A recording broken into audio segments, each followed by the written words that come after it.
Olá, eu sou Guto Azevedo, professor de matemática, e este é mais um vídeo do PET volume 6. Para saber quais vídeos já foram publicados até o momento, clique no cartãozinho que vai aparecer lá no outro canto da tela na parte de cima. E para assistir a todos os vídeos em primeira mão, se inscreva no meu canal no Telegram, o link está na descrição, ou então procure lá no aplicativo do Telegram um canal chamado Aula do Guto, como aparece aqui na tela. Também na descrição do vídeo há links para você acessar o meu site e as minhas redes sociais, depois dá uma conferida. Neste vídeo vamos falar sobre o plano cartesiano e vamos resolver várias atividades envolvendo esse sistema. Na tela você vê um sistema com dois eixos coordenados, são eixos perpendiculares, com numerações crescentes nos sentidos das setas. Esse sistema recebe o nome de plano cartesiano e tem algumas outras características também. Você vê que os eixos determinam 4 regiões no plano, cada região é chamada de quadrante e os quadrantes recebem uma numeração sequencial. Essa sequência é feita no sentido anti-horário, ou seja, no sentido contrário ao que os ponteiros do relógio giram. Veja aí a numeração dos 4 quadrantes. Nós vamos agora falar sobre esses dois eixos coordenados. Na horizontal está o eixo das abscissas, também chamado de eixo X. Na vertical está o eixo das ordenadas, também é chamado de eixo Y. E agora a gente vai entender como funciona a marcação de pontos no plano cartesiano. Veja só, eu marquei aí o ponto P. Ele tem coordenadas 4 e 3. A primeira coordenada, o número 4, a gente olha no eixo X, o eixo das abscissas. E a segunda coordenada, o número 3, a gente toma como referência o eixo Y, que é o eixo das ordenadas. Esse ponto é um exemplo, mas todos os pontos do plano cartesiano possuem coordenadas que formam o que a gente chama de par ordenado. Todo ponto tem uma coordenada X e uma coordenada Y. Nós chamamos de par ordenado porque a gente precisa respeitar essa ordem. Primeiro a coordenada x, depois a coordenada y, ou seja, primeiro a abscissa, depois a ordenada do ponto. E o ponto onde os eixos coordenados se cruzam é chamado de origem do plano cartesiano. As coordenadas desse ponto são x igual a 0 e y igual a 0 também. Bom, você viu aí que o ponto P está no primeiro quadrante, então, do plano cartesiano. E existem pontos que vão estar no segundo quadrante, no terceiro quadrante e também no quarto. Só que existem pontos que não estão em nenhum quadrante, mas estão no plano cartesiano. São os pontos que estão sobre os eixos coordenados. Eles não pertencem a nenhum quadrante, tá bom? E mais, pontos que estão sobre o eixo X, o eixo das abscissas, possuem ordenada 0, ou seja, coordenada y 0. E pontos que estão sobre o eixo y, o eixo das ordenadas, possuem abscissa 0, ou seja, a coordenada x é 0. Número 1. A professora de Gilberto está jogando com seus alunos um jogo que ela chamou de Doce Batalha Naval. Ela desenhou um plano cartesiano no quadro e sorteou cartões com os pares ordenados para a turma. Cada aluno que marcar o ponto correspondente ao par ordenado no plano cartesiano de forma correta ganha uma bala. Ajude Gilberto e seus amigos a marcarem os pontos e ganharem seus doces. Comece desenhando o plano cartesiano e em seguida marque os pontos. Utilize a malha quadriculada para confeccionar seu plano cartesiano. Então, olha só, já desenhei aí o plano cartesiano na malha quadriculada e também fiz a indicação dos quadrantes. Eu vou mostrar os pontos e já vou fazendo as marcações no plano cartesiano, tá bom? Acompanhe aí comigo. Primeiro, o ponto que tem coordenadas x igual a 2 e y igual a 3. Veja que esse ponto está no primeiro quadrante. Agora, o ponto que tem coordenadas x igual a 3 e y igual a menos 4. Esse ponto está no quarto quadrante. O próximo ponto tem coordenadas x igual a menos 1 e y igual a 0. Veja que esse ponto está sobre o eixo x, por isso a coordenada y é 0. E já que o ponto está sobre um dos eixos, ele não pertence a nenhum quadrante. Finalmente, a gente tem um ponto de coordenadas x igual a menos 2 e y igual a menos 3. Esse ponto está no terceiro quadrante do plano. Número 2. Na figura a seguir, temos um recorte do layout de uma planilha do Excel. Nele consta uma lista de compras feita por uma família pernambucana.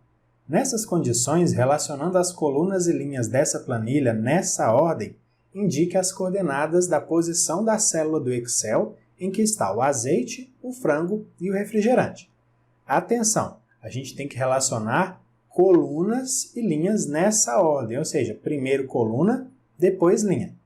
Veja só, o azeite está ali no cruzamento da coluna C com a linha 3, então as coordenadas são C3, as coordenadas da célula.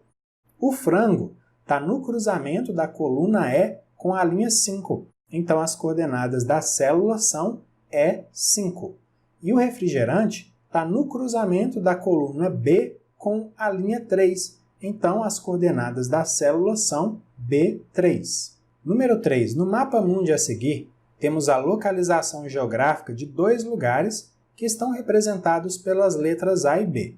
Identifique as coordenadas geográficas desses lugares a partir dos conceitos estudados sobre o plano cartesiano. Observe os números laterais, eles te indicam onde construir o plano cartesiano sobre a figura. Olha, tanto na sequência horizontal como na vertical aparece o número 0. Isso significa que os eixos coordenados vão passar sobre esses valores. Então, olha só, prontinho, veja aí que eu tracei os eixos coordenados até com uma outra cor para destacar da malha quadriculada.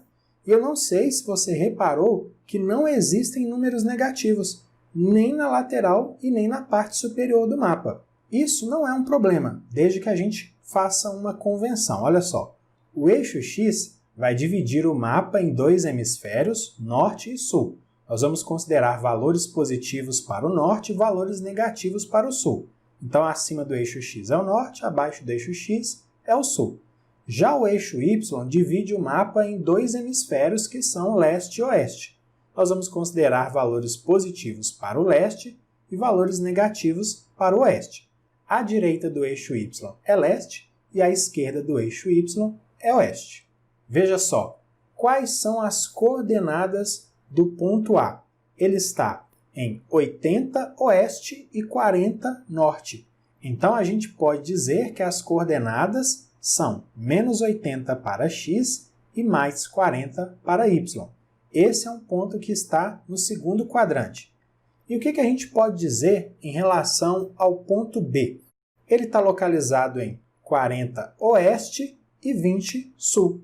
Então, nós podemos dizer que as coordenadas são menos 40 para x e menos 20 para y. Esse é um ponto que está no terceiro quadrante. Número 4. Desenhe o plano cartesiano na malha quadriculada e, em seguida, localize os pontos indicados. Indique também seus respectivos quadrantes. Veja aí o plano cartesiano, eu acabei de colocar sobre a malha quadriculada, e agora eu estou indicando aí os 4 quadrantes, como você pode ver. Eu vou fazer o seguinte, eu vou mencionar os pontos, já vou fazendo as marcações e também dizendo a que quadrantes esses pontos pertencem, no caso deles pertencerem a algum quadrante. Acompanha comigo. O ponto P tem coordenadas menos 3 e 4, é um ponto que está no segundo quadrante. O ponto M tem coordenadas 0 e menos 5. Como esse ponto está sobre o eixo Y, ele não pertence a nenhum quadrante. O ponto N tem coordenadas menos 4 e menos 6, é um ponto que está no terceiro quadrante. O ponto K tem coordenadas 5 e 0 e não pertence a nenhum quadrante porque está sobre o eixo X. O ponto L tem coordenadas menos 1 e menos 3, ele está no terceiro quadrante. O ponto J tem coordenadas 6 e menos 3 e está no quarto quadrante. O ponto I tem coordenadas 2 e 5, esse ponto está no primeiro quadrante. E, finalmente, o ponto H tem coordenadas menos 2 e 4. Esse ponto está localizado no segundo quadrante. Antes de finalizar, eu quero propor um desafio. Será que existe alguma relação entre os sinais das coordenadas de um ponto e o quadrante em que esse ponto está localizado? Por exemplo, se você olhar aí no nosso plano, olha, as coordenadas do ponto I, tanto a coordenada x quanto a coordenada y, são valores positivos, e esse ponto está no primeiro quadrante. Então, seguindo esse raciocínio, a minha pergunta é a seguinte: quais são os critérios que relacionam os sinais das coordenadas de um ponto e o quadrante em que esse ponto está? São 4 critérios diferentes, já que são 4 quadrantes. O primeiro comentário com a resposta correta desse desafio eu vou postar no próximo vídeo, tá bom? Então, pensa direitinho e capriche na sua resposta. Então é isso, finalizamos aqui mais uma sequência de atividades do PET Volume 6. Se você gostou e, claro, se quiser, curta e compartilhe esse vídeo com outras pessoas. E não esquece de dar uma olhada nos links que aparecem na descrição. Grande abraço para você, bons estudos e até a próxima. Tchau, tchau!